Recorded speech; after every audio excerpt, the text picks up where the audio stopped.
What's up, guys? Mad Scientist 7890 back with another edition of In the Lab. This one I'm actually going to do a Bound for Glory Dream card.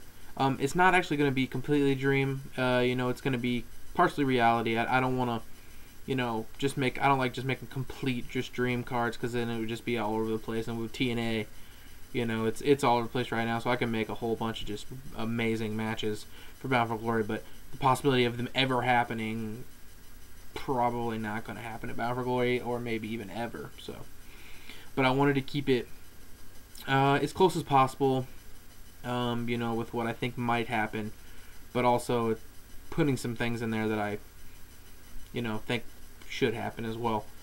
So I'm going to start the show off with Samoa Joe versus Crimson. Now here's my thing. I know a lot of people are giving TNA grief about Samoa Joe, and I'm one of those people who he's not being used correctly. Here's my thing. Here's the three things. As long as Joe's being used on television and pay-per-view, he's in a storyline, at least, and he's on the pay-per-views, and he's having good matches. I'm fine. That's fine. You're underutilizing how good he is match quality-wise. Okay, you put him in feuds and have him be the angry small guy and beat people up, but,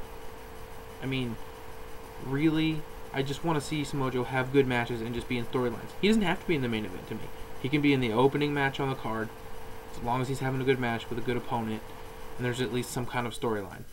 Happy. Getting my dose of Joe that I really care about. That's all that matters.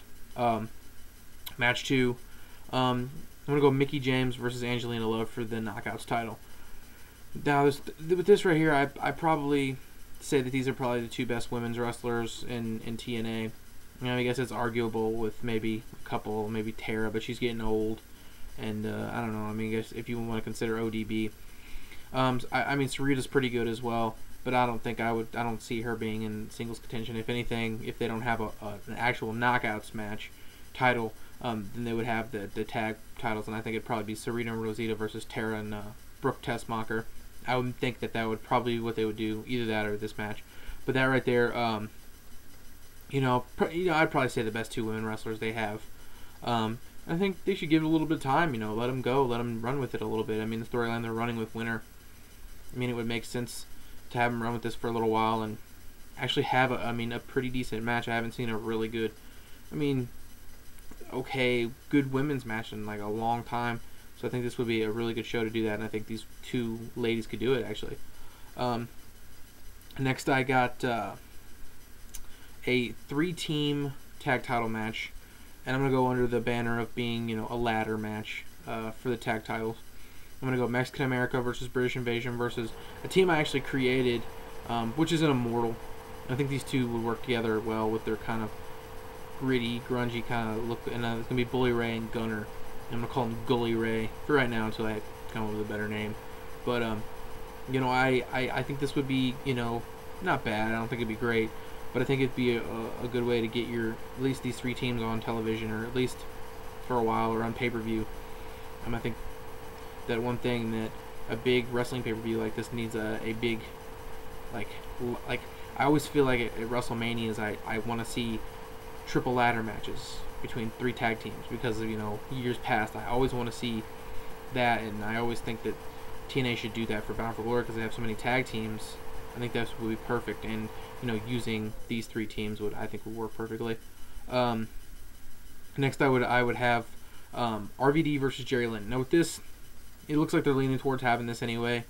I know they had this at Destination X. It wasn't bad. It wasn't super great. I don't think it was up to par what they could have had, but Jerry Lynn getting old, RVD getting old as well. I think this would be perfect for TNA to give Jerry Lynn a retiring point. I think he's been wanting to for a long time. I think retiring at Bound for Glory, their biggest show of the year, against his greatest opponent of all time, is well deserved. I know he had the match at Destination X, but I don't know. I think this would be better if they had it here and maybe gotten more time and really given this match a really good run for its money for being like their old ones. So that's why I have it on here, that I think they should put on here. Next I have the X Division title, Austin Aries versus Brian Kendrick versus Kazarian. Now I think Kazarian's a guy who should be used more. He hasn't been used very much recently, but I definitely think he should be in this X Division like hunt at least. You know, I feel like Aries is probably gonna get this title very soon. In the way this is leaning, it's probably gonna be Aries and Kendrick. Possibly in Bound for Glory unless they add somebody else. But I would definitely like to see this triple threat. And even with that, if they don't do a ladder, for the tag titles, maybe make this Ultimate X or something. I thought about trying to cram in maybe a 4-way Ultimate X on this, maybe in the beginning of the show to start it off, but just way too many matches, and I have way too much talent to work with, so I really couldn't do that. Next, this is actually the actual dream portion of this, because I actually would have loved to seen this happen if they could have done it, but AJ Styles and Christopher Daniels versus the Motor City Machine Guns. If Saban was back healthy, and if I guess they're not running the storyline of, I guess maybe Christopher Daniels possibly turning heel right now. I think this would have been a great match and something I've wanted to see for a very long time. I think this would be very, very good, and definitely Bound for Glory quality, because we've seen Joe versus Styles, we've seen Styles versus Daniels, we've seen all three of them face each other, we've seen a triple threat. It looks like they might be leaning toward another, Styles Daniels match at Bound for Glory. I mean, how many matches are they going to have with each other? I know they have great matches, but I would like something fresh, and I think these two teaming together against the Machine Guns would be perfect, and I'd love to see that. Next, now here I'm going to go with this. I actually do want to see this match, I'm going to say here in a second, but I don't think they're going to do it at this pay-per-view. I want to see Sting versus Ric Flair. I just think this would be more iconic in wrestling, the wrestling side of it, than having Sting versus Hogan. I know a lot of people maybe want to see that as well, but I honestly think with Sting and Flair there could be a possibility of them maybe pulling out a decent match here. I don't think with Hogan and Sting that it'll be anywhere. I mean, I'm sorry, but Hulk Hogan to me just can't do it in the ring anymore. Sting can barely do it. I mean, he probably can do it more than maybe Flair and Hogan, but I think Flair, one of the matches he really wanted was, I think he wanted to actually retire against Sting, and they couldn't get him, so he faced Shawn Michaels, which is I would say better anyway. I'm sure that match is probably going to be better than this one's going to be that they're going to have, but I definitely want to see Sting versus Flair over Sting versus Hogan. I think I'd rather see this at Bound for Glory. And then finally, what I actually do think is going to happen, and I think this is a really good move with the TNA trying to make new stars and this and that. At the Bound for Glory series, have Robert Roode win it and face Kurt Angle at Bound for Glory in the main event, and then have Kurt Angle lose, have Robert Roode win the title, and kind of usher him in as a main eventer. Because the guy can talk, he has the right look, he's good in the ring. He's primed. He's one guy I really think that right now could completely main event. I thought for a while that might have been Angle versus Crimson they were going to do, and have Crimson maybe win, but I just thought maybe it was just way too early. But then I was like, well, I think Roode would be way better in this fit because he's been here a lot longer, more developed in, his ability and all that. So that right there, that's my Bound for Glory card. I obviously have some people that are not on this card. That obviously probably will be, Mr. Anderson, Jeff Hardy's not on here, Abyss, Jeff Jarrett, Matt Morgan, Devon, James Storm, the Pope. I mean, I'm a huge Pope fan. I didn't even put him on the card. I already had 8 matches, but there was really not much else I could do. I mean, it gets to a point where they have so much talent, and they really need to just get rid of some of these guys, really, to make this a pretty good show, because I think they're going to try to cram a lot of these guys into matches. I just don't think it's going to work.